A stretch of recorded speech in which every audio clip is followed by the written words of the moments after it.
4, 5. Ano? Tapos dagdagan pa natin ng konti.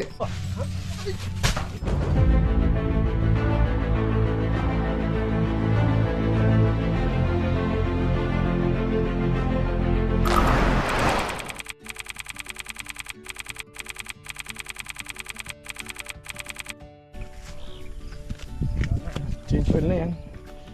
Ito yung pinalitan. Yung isang roller na yan, oh, nung nakaraang araw.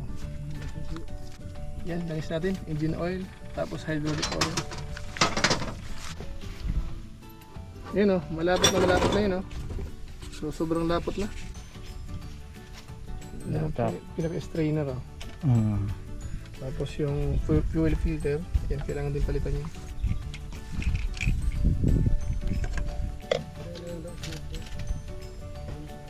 Black na gamit ko doon. Marami nagkawala yung mga gamit naman. Kompleto yan. Yan, pati yung alternator, papaayos muna natin dahil hindi siya nagkakarga. Kaya ko na.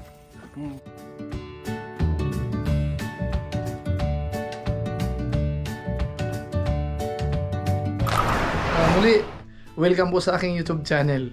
Siyempre po, napansin nyo siguro ang aking suot. Ayan, medyo may malapad pa yung pang-cover, mga kalingap. Dahil ngayon nga po ay anihan doon sa second batch. So pupunta po tayo doon ngayon. Tingnan ho natin yung progress. Bali kanina, nandun na ho yung mga taong magtatrabaho doon. Yung maghahanda ng pagkain. Naka-ready na po lahat. Ano? So ngayon po, pasadahan ho natin muna ngayong umaga. At tingnan po natin ano nang update po doon. Ano po? So tara po muna. So ayun, punta na tayo dito. Bali 9:16 ng umaga. So sakto yun, sa malamang nag-start na yung harvester. Medyo dry na yun. So pupunta tayo doon sa kabilang ilog siguro uli. Antayin lang natin maka isang hakot, tapos sasabay tayo para makita natin yung status doon. Pero sa malamang dito, nagluluto na yan dito sa Kamalig. Ano? Yan, medyo may usok na. So ayan, luluto na yan sigurado. So ayun, ito nagluluto na sila. Ayan. Sinabawang pata. Ayan. Kumukulo na. Ayan. Ito naman sinaing. So, sakto yan.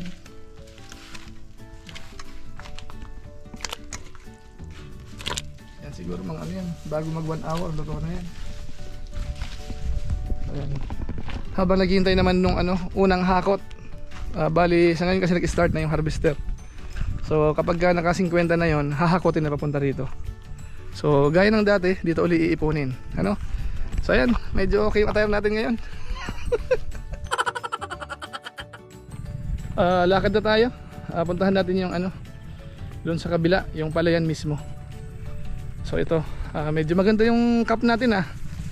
Hindi naman sa lakot, pero parang to, yung magandang sombrero dito sa sakahan, So at least natatakpan yung natin, balikat sa leeg.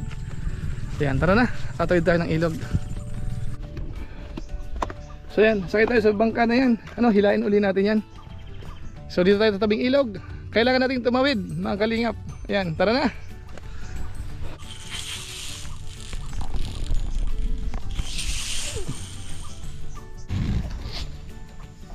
Ayan. Hop. A few moments later. So ayun, natatanaw natin nag-umpisa na Ayan. So ayun mga katugang makalingap. Dito mag-uumpisa yung aanihin natin. Ayan, mula dito hanggang doon yan. Ayun Yung harvester nag-umpisa na doon sa bandang dulo. Ayun Sa kabilang side siya nag-umpisa.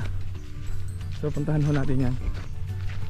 Ayan, sakto po yan. Ngayon po ay araw ng Huwebes, 2 ng Nobyembre. So tama po yung natin, yung estimate nung nakaraan, nung huling pagbisita natin bago nag-anihan. So ngayon nga po ay Huwebes. So sana matapos ito hanggang bukas.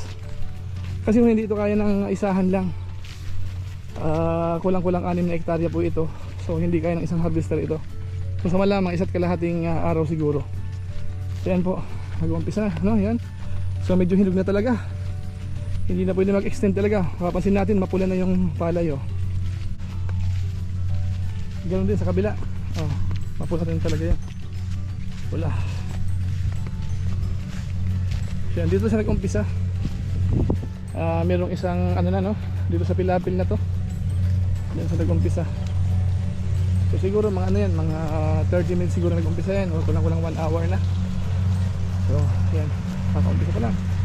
Mahaba-haba ito mga kalingap, mahaba-habang aanihin to. Biro mo yan no. So mainit ano. So sila na rin magbilad. At least hindi na ngayon umulan. At dry na yung palay. Kahapon medyo umulan eh. Buti ngayon wala. Mainit nga lang. Pero at least okay yan. Dahil kaysa naman sa umuulan, mas gusto po natin yan.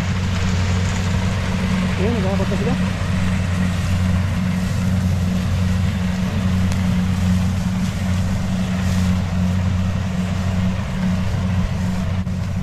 Una pa lang pala ito no.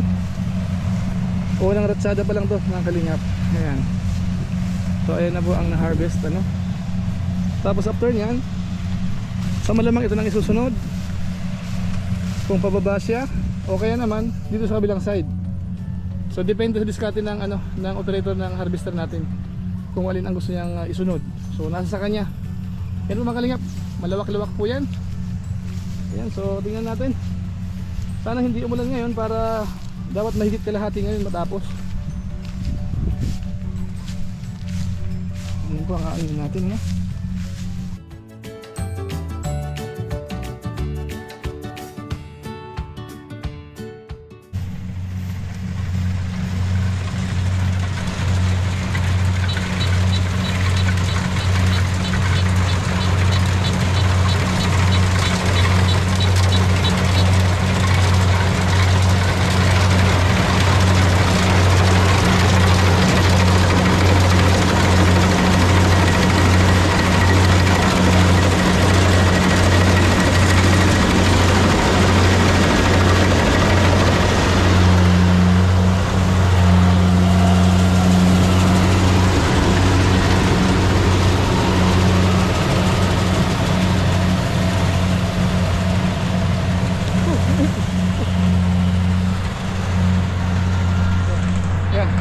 Silong muna tayo.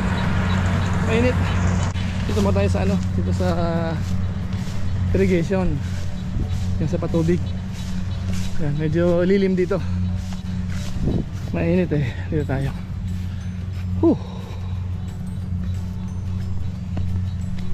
Ito naman ngayon, pahinga. Maghihintay ito pag ano uli. Kapag magtatanim uli siguro bandang December na yan. Mid of December siguro. Ito yung patubig natin ano. Ayan. Yan yung tubo, pinaka-suction line niya. So sagana ha tubig dito. Ngayon kalingap dahil may ilog oh. Ayan. So ngayon pahinga muna tayo. At medyo mainit.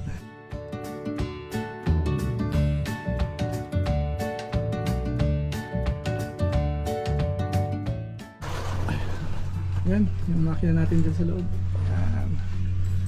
Ayan. Doon sa mga ano, mga nagtatanong kung saang lugar ito. Bali sakop pa ito ng Bulacam Sur.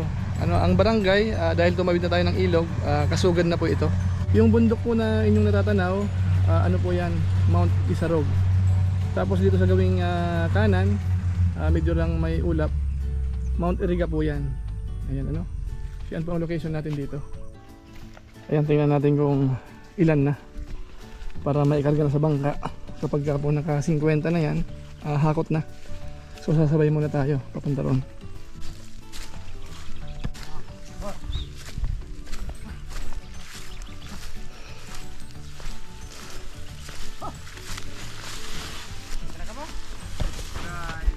Hello guys.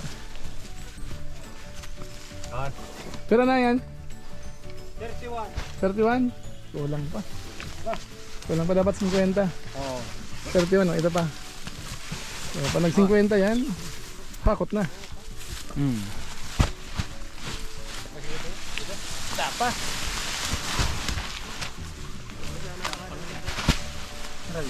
Ano to? Magkapira kaya? Ba, si Badjin 400? mga 400 o kaya Marami kin makin 500. Mga 400 plus, okay na. Diba? Nilo. Kaya nga laon tama sila. Irak mo. Di ba ka labo mo? Amot! Malapit pa ito ko.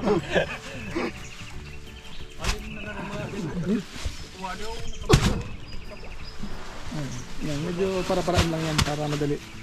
Pagulong-gulong lang. Kaya rin nagkaroon. Dahil ay mga popor lagi mo. Irak mo. Pakuasa na. Makulong pa na ito.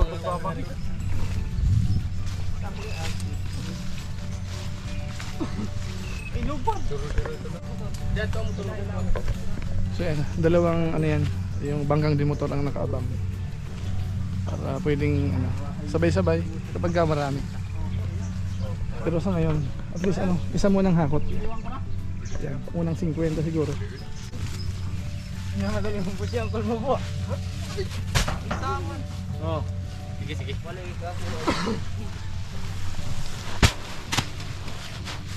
Ah, pulo. Luway-luway. Kung makaiba ka sa tingin nyo. Sabi mo.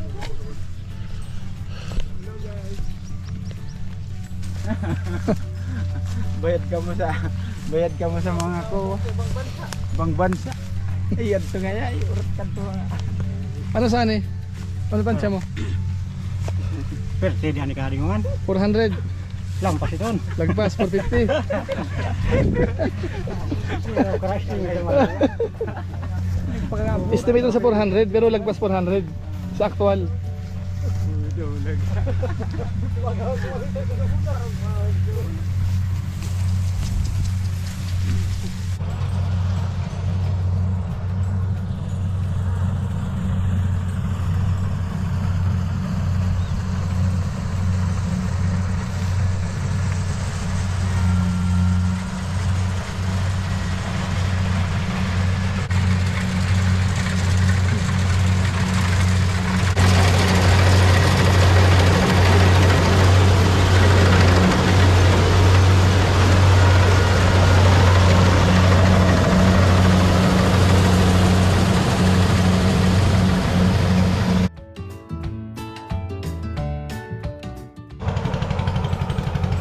So ayun yung unang hakot.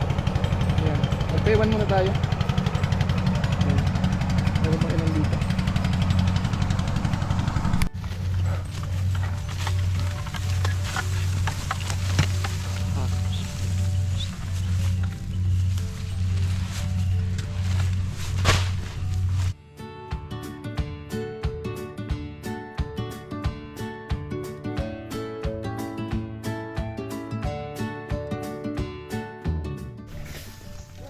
Ayan, ito ang magiging second batch. So, hintayin natin maging 50 yan. Pero syempre, tanghali na. Kainan muna. Ayan, wait lang, tingnan natin yung pagkain. Ayan, pahinga muna at alas 11 na ng umaga. Ayan, oras na para kumain. Sinubaw. Pata. Mamoy.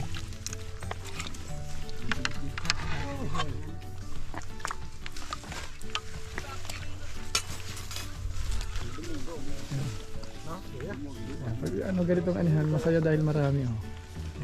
Tulong-tulong. Kanya-kanyang ginagawa. Taga-video tayo.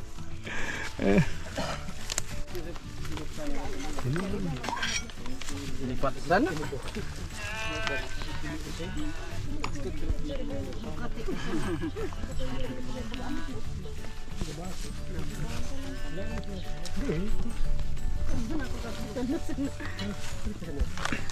So ayan, ito na ang natapos, itong portion na to. Ayan, may piraso na yun hanggang dyan. So ano, siguro mga 2 oras na ginawa yan. So mahaba-haba pang ano to, i-harvest sa bandang dulo na yun. Ayan. So lunch break muna. Lunch break muna tayo itong oras.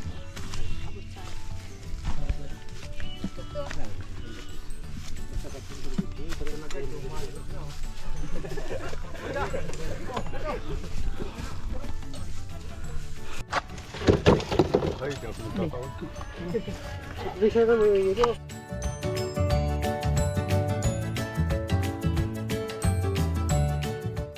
ayun, medyo makulimlim ano. Ayan oh. Iwanan muna natin. Balikan natin mamayang hapon siguro kapag hindi na mainit. Ayan. Sabay na tayo dito. Bali kulang 50 na ito, pangalawang hakot. Ayan, siguro kapag naka 100 pwede nang diretso doon sa ano, nagbebentahan ng palay. Ayan. Bago pa kaya pakakaon, di karga tulos. Ay, Sabay na kita sa atin. sa mga tol.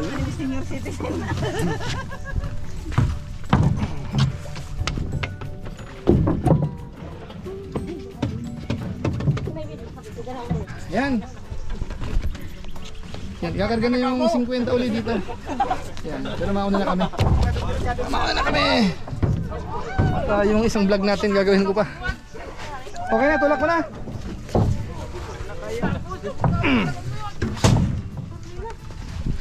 Yan.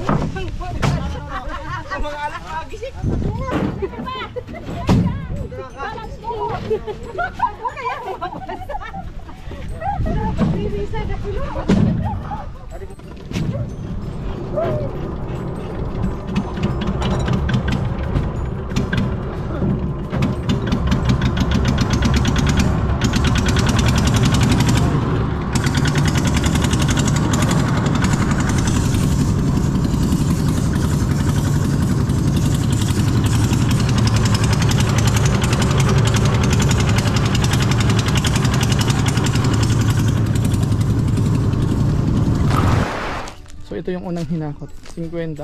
Tapos yung susunod, another 50.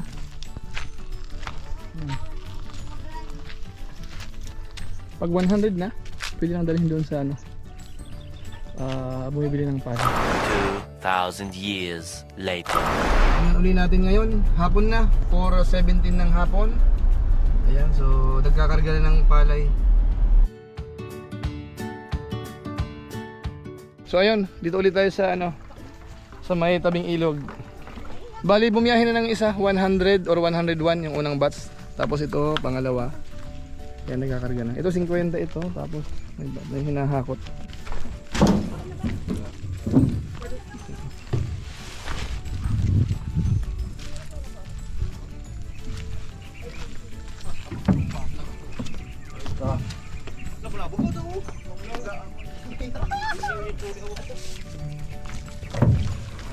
Manuwan pa lang karga tas bago.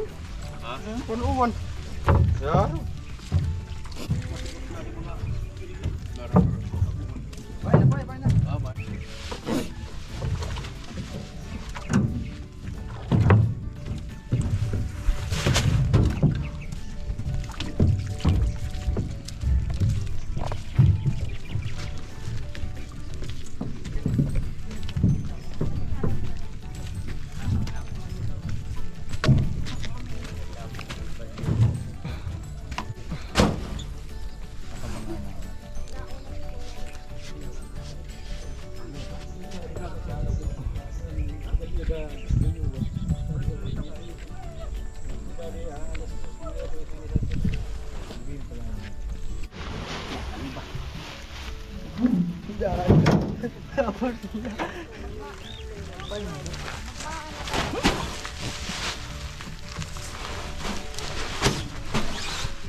Ayan po. Tayo po ay biglang tumakbo dito sa bilihan ho ng ano ng parts dahil yung harvester natin kahapon naputol po yung pinakatalim. So magbubukas po ng 7 ng umaga dito sa binibilhan natin, yung supplier natin. So kailangan makabili ka agad dahil dapat hindi maabala. Halos kalahati pa lang po yung na-harvest. So tara, malapit na tayo sa bilihan.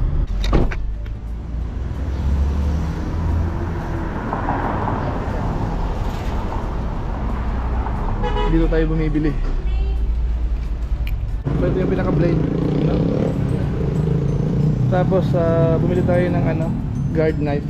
Reserva lang natin kung sasakaling maluwag yung natapatan nung nung naputol.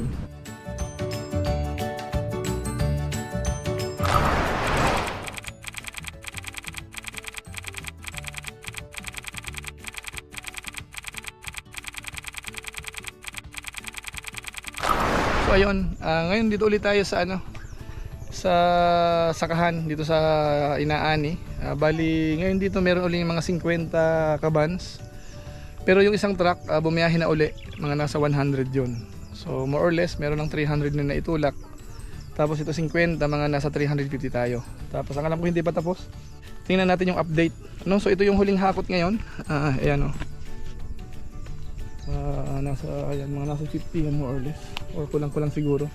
A few moments later. So ayan, ito na yung isang hakot uli. Parating na. So, tingnan natin.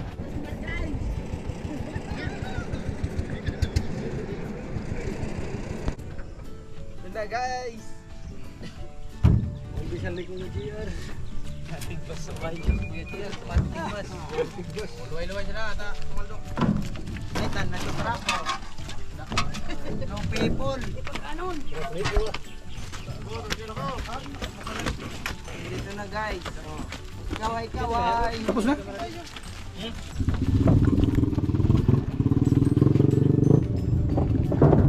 na guys.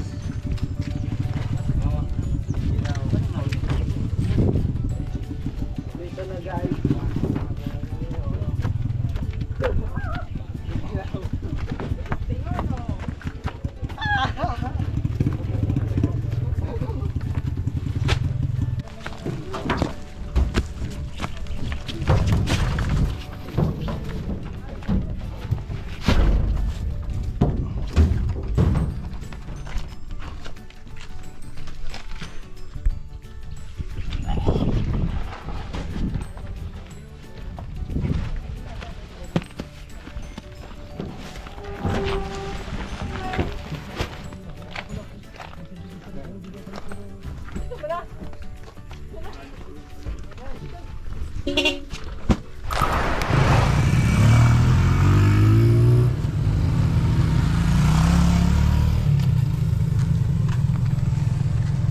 So yun, okay na tayo. Tapos na.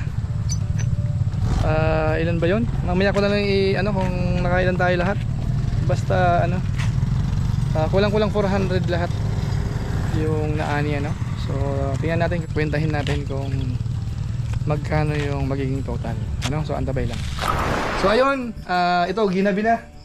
Katatapos lang, bali na ibenta na yung naani natin.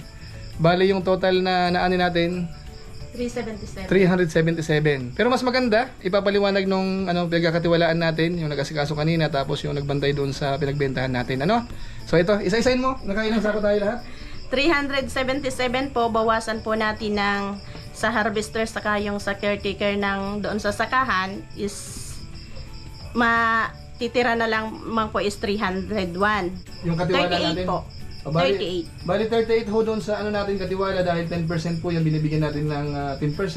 So 38. Tapos doon naman sa harvester 38 din. 38 din. So magkano na ilan natira?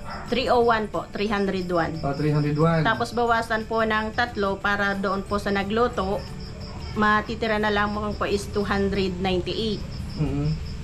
Then bawasan po natin doon sa tumutulong kay Noy Sani, isang sako. Natira po is 297. Then kay Ricky po, pito, matira po sa iyo is 290,000. So matotal po Ilang sako natira? 290 po. 290 sacks. Opo, Babali sacks. So lumalabas naka 290 po yung sa iyo talaga. 290 yung mapupunta sa akin. Kaltas na ho lahat. Kaltas na yung harvester at saka yung taga-alaga natin ng taga-bantay, taga-asikaso, So yan yun. So more or less magkano yun? Mga Nasa 300. katotalan po ng pera is 370 plus. 370,000 Apa. more or less. So, Presyo yun po ng 20.60. Ayan. Halos yung yung timbang naman medyo mabigat. Lumalagpas ng 60 bawat sako. 60. Merong mga 65, merong 62, 61, 66. So paiba-iba ho siya, Pero sa kabuuan naman ano siya, okay naman, mabigat ano. Pero hindi siya ganoon kaganda dahil kung sakasakaling jackpot yan, dapat mga ano yan, mga 450 hanggang 500 dapat dahil kulang-kulang 6 na hektarya yan. Pero magkaganon pa man, at least okay pa naman siya kasi yung naging total natin ay 370,000 more or less. So yun naman po ang gagamitin nating kapital sa sunod na ano, pagtatanim. Ngayong bandang December siguro magtatanim na tayo, ano? So okay na, ano? Okay na. So ngayon po ganito. Ito naman ang pagkakatiwalaan natin dito. Kahit po yung sa harvester natin, sila din ang nagbabantay. Kaya ang gawin natin, bibigyan din natin sila ng konting pakonsuelo siguro. Mga magkano yung apat na yon? 5273. 5 to. Bigyan kita ng 5,000 muna no para doon. So kung bigyan natin ng 5,000. Hawak. 1 2 3 4 5. Ano? Tapos dagdagan pa natin ng konti. Kasi ano yan, sa pag minsan may mga extra tayong inuutos sa kanila. So dagdagan pa natin ng ito ba? Isa. Dalawa. 3,000 pang extra. Okay po. Yan, okay na yan? Thank you po. Okay na? Sigurado Okay na ah? po. Opo. Baka kulang. Ayos na? Okay na po, Adi Manoy. Yung ilan pa sa gastusin natin o ginastusan, yung mga labor naman, yung nagbuhat, naghakot. Bali umabot ng 16,650. So ito po yun. So para ibibigay naman po ito doon sa mga naghakot kanina. So yan. Tapos yung isa pa, yung sa operator naman ng bangka natin, may share yun. Although yung bangka ay sa atin naman yun, kaya ang ibibigay na lang natin, yung para doon na lang sa nag-operate. So yun lang muna mga kalingap. At least pinakita ko sa inyo yung natin, yung naging anihan ngayon, yung second batch. So kahit pa paano, meron tayong naman. Hindi man ganun ka-jackpot tayo, pero kahit pa paano meron. Kasi yung sa harvester naman, siyempre magkano yung sa harvester? 37,000. 37,000. So ibig sabihin kung sa iba yun, kumbaga sa akin pa rin papasok po yun. Dahil nga po bagaman siyempre at least pambawi natin sa gastos natin dahil nga po nagkakadiferensya. So may at least may pagkukunan tayo. So ganun po, ganun ang buhay magsasaka, mga kalingap, mga katugang natin, mga kababayan natin, So siguro tingnan natin sa mga susunod kung may improve pa tayo. Kasi kung titingnan kasi yung naani natin dito, hindi pa kasi lakas nung naani sa bandang Nueva Ecija. So halos nasa 60% lang ang naani dito, 70%. So titingnan natin kung paano natin may improve pa yung pagsasaka dito. Para kahit paano meron tayong pagkukunan, lalo't nandito tayo sa Pilipinas. So kailangan natin ng resources, pagkukunan ng pondo dahil maraming gastusin dito. So yun lang po muna. Yan po muna ang ating vlog, yung sa second batch uli. Maraming salamat sa lahat ng sumusuporta po sa ating YouTube channel. Yung mga laging nanonood sa ating live stream, yung mga video upload natin. Tapos yung pati yung sa ating Facebook page din. So maraming salamat po sa inyo. So yan lang po muna. Maraming salamat sa lahat ng sumuporta. So muli, ito po si Kojulay, ang inyong katugang, ang inyong kalingap na pansamantalang nagpapaalam po muna. Kita-kita ulit tayo sa mga sunod ko pang vlog. Maraming salamat sa inyong walang sawang pagsuporta po sa ating YouTube channel. Pagpalain naman kayo ng Diyos. Mabuhay tayo lahat. God bless. Yan, bye-bye po muna. Bye-bye. Ayan.